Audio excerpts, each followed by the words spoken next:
Hello guys and welcome back to another video, and today we're going to be doing a tier list of all of the legends in Apex Legends according to the Lost Treasures patch. So yeah, let's get right into it. Alright, so first off we have Bangalore. Bangalore is a very good all-around legend.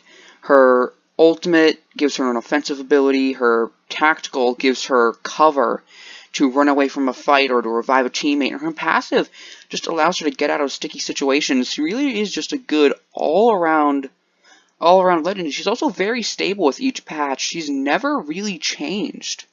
One of my favorite parts about Bangalore is her smoke her smoke grenade. It really does just help so much with getting away from fights, reviving teammates. She really is just a very good legend. And like I said, she doesn't really change much, so you know she's very reliable.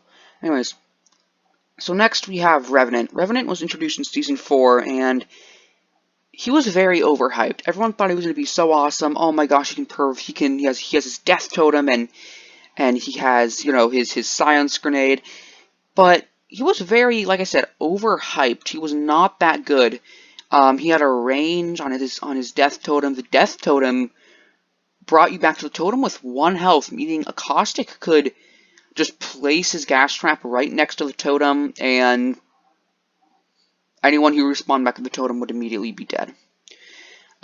His tactical only silenced people for 10 seconds. It was not very big, and he only had 1 charge, but he's gotten a lot of buffs that have really just made him much more reliable. He has 2 charges of his tactical, and his tactical now silences for 20 seconds, has a bigger range, and silences everything, like, Gibraltar's gun shield, everything. They removed the range on his death totem, so he's gotten a lot of buffs that really have just made him a lot better, and he responds back to the totem with 50 health instead of 1. So, like I said, the buffs have made him a lot better, and he personally is one of my favorites to play. He's also very fun to play. So I'm going to put him in A tier. I've got some of my highest skill games with Revenant. I really do think he's pretty good in casual and ranked. Okay, next we have Wraith. So Wraith did get a pretty big change recently, mostly to her tactical. Basically, it takes longer to activate, but she stays in the void longer and she gets a speed boost while in the void. And her ultimate range was reduced by 30%, which is a pretty big hit as well, but she's still very useful. Her tactical isn't as good for getting out of fights, but it's still pretty useful, especially since she got the speed boost and she can see people in the void now. She never used to be able to see people in the void, but she probably used to be S tier, but the fact that they reduced her portal range by 30% really did drop her down to A tier probably. She's still very good, but not as good as she was before. Now, okay. Pathfinder. Pathfinder used to be one of the best legends in the entire game. His grappling hook was so useful, and its cooldown was so short. He could scan for the next ring, but I don't remember what patch it was in, but recently they made his little grappling hook have a cooldown. They increased the cooldown by 20 seconds. The cooldown for his grappling hook is now 35 seconds, which is crazy. His grappling hook, a 35-second cooldown for a grappling hook is not reasonable. That's not. I definitely feel like they should have increased the cooldown because he was very overpowered with his grappling hook. He had lots of mobility, but 35 seconds was just too much of a cooldown. And he still does his zip line, his ultimate, and his passive are still pretty good, but the fact that his tactical is not very good anymore really does just put him down in the B or C tier. One reason I'm putting him in the B tier is because of his passive, because he can scan for the next ring, but he's not very good. Okay, next, Crypto.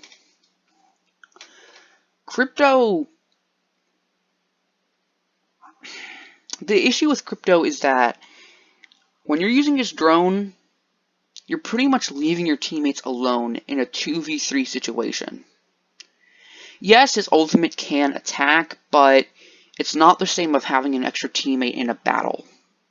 He has gotten a couple buffs, very small buffs in some patches, like every other patch. It's like, oh, you know, your main weapon reloads when you're using his drone. His drone doesn't take as long to activate. A couple small things, but he still isn't that great just because you leave your team alone. When you're using crypto, you leave your team alone, and he's just not very good. Okay, next we have Loba. Loba is the newest legend, and she's okay. I feel like her most useful ability is tactical. Her ultimate, I feel like, is only good in certain situations when you have a limit of time. All her ultimate does is gives you access to the loot that's already in the general area. It doesn't give you extra loot, it just gives you access to some loot in the area.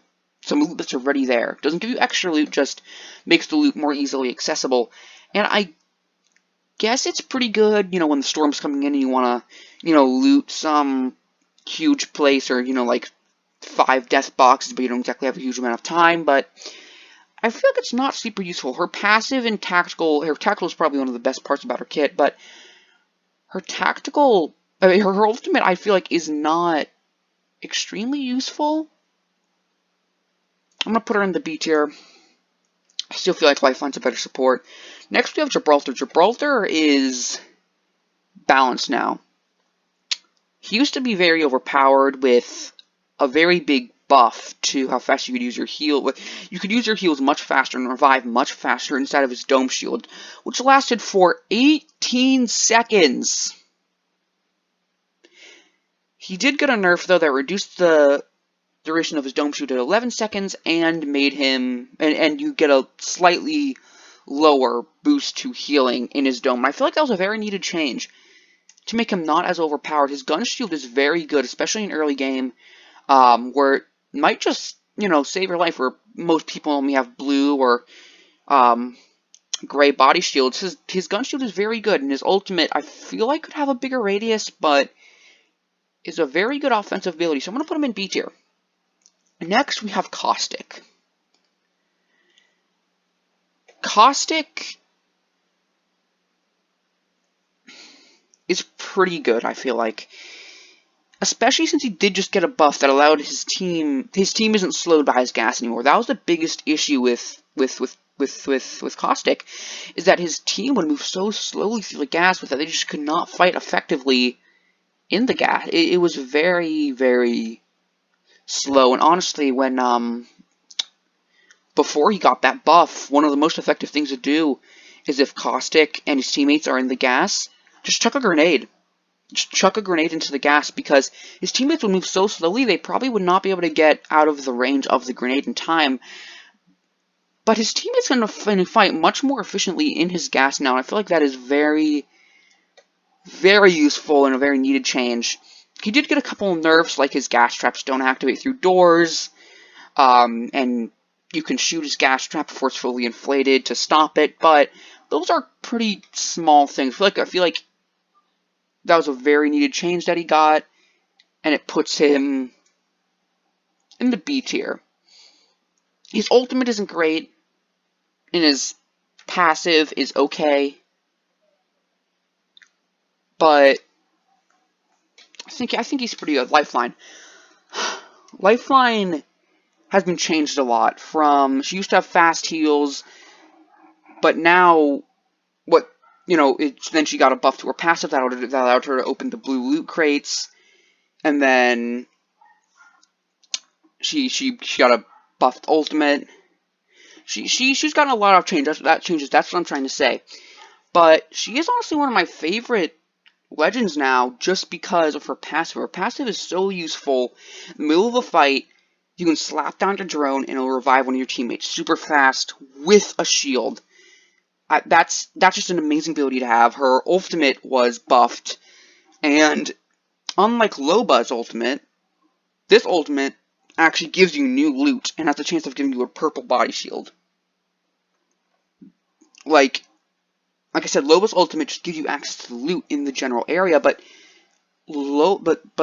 Lifeline's ult gives you new loot, that very good loot, like meds, body shield, and attachments that comes in clutch a lot. I've been playing Lifeline a lot just because I love her passive, and I love every part of her kit. She is a very she's one of the best supports in the game right now. Next we have Mirage. Mirage was not very good until he got a huge buff that, well, pretty much just made him better overall. He goes invisible while reviving a teammate and respawning a teammate. His ultimate was buffed to make it harder to find Mirage, and you can control your decoys now to make them look more realistic. And let me just say, one of my favorite parts about Mirage is how you can use his tactical. Like, while running across a flat open area, you can use his tactical and control his decoy to make it look like there's two of you. So if there's a sniper nearby, they don't know which one of you to shoot. They don't know they don't know, which one of you is the real Mirage. They don't know whether to shoot the decoy or the real you. So, but still, I feel like he's generally not very good. Like, what's the point of really his tactical? Like, I get it if someone shoots your tactical, your decoy, you know their location, but it's not like, for example, Wraith's passive that'll really, Wraith's tactical that'll really like help you a lot. The chance that someone will actually be able to, the chance that someone will actually shoot your decoy is pretty low, and yeah, when someone shoots your decoy, you learn the location, but you can use Bloodhound or even Crypto to learn someone's location, so he goes in the C tier. He's not in the D tier anymore like he would have been before his buff, but he's still not great. Alright, next we have Octane. Octane is... he's got a couple buffs. My favorite buff of his is that he got a buff to his speed. When using his stim, he gets a bigger speed boost. That's my favorite part about Octane. But they did reduce the cooldown of his ultimate to 60 seconds, and they made it so you can double jump using his ultimate. So that really does make him a bit more team-oriented. That's always been the biggest problem with Octane. He was never really that team-oriented. Like, he couldn't really help out his team, and I guess the buffs to his ultimate kind of did help, but he's still not incredibly useful. I feel like he's a fun champion to play. You don't play Octane because you're trying to win. You play Octane because you're trying to have fun. So, I'm going to put Octane in the C tier. Alright, next we have Bloodhound. Bloodhound has gotten a lot of buffs to his tactical, to his scanner, and to his ultimate. His tactical cooldown was reduced from 35 seconds to 25 seconds, the range was increased, really just a lot of overall buffs to make him a better tracker. I really do love his ultimate has so many uses. You can use his ultimate because his ultimate gives you a speed boost. You can use it to get out of a storm, get away from a fight. You can use it to be super, super offensive. So, I feel like he is actually pretty good. This is just my personal preference. I really do like playing Bloodhound. Like, I really do like playing Bloodhound. I don't feel like a lot of people like to play him. I don't feel like most people would put him in A tier, but I'm going to put him in A tier. Alright, so final legend. Wattson. Wattson got a pretty big change. Her ultimate only lasts for 90 seconds, but she can carry 2 ultimate accelerants in one slot. Which didn't really change her that much. It really didn't change her. Yeah, her ultimate only lasts for 90 seconds, but the fact that you can carry 2 ultimate accelerants in one slot completely counters that. Wattson is still as good as she's always been, especially in ranked. Especially in ranked. She 100% goes in S tier. Always play her if you can. Her tactical is great, her ultimate is great. Her tactical maybe isn't as good as warding off enemies as Caustics, but it's still very, very good. So that's going to be the end of this video. I hope you guys enjoyed. This is my ranking of all of the legends in Apex Legends. So yeah, if anyone's watching this, you know, trying to find out what legend they should get next, I would get Revenant or Wattson. Wattson, let me just say, Wattson isn't very fun to play, but Revenant is very fun to play. But I feel like Wattson is better. So hope you guys enjoyed. Hope you guys liked the video. Hope you make a decision about what legend you're gonna get next, or you know, what legend you should pick in ranked matches and whatever. So hope you guys liked it, and I'll see you next time.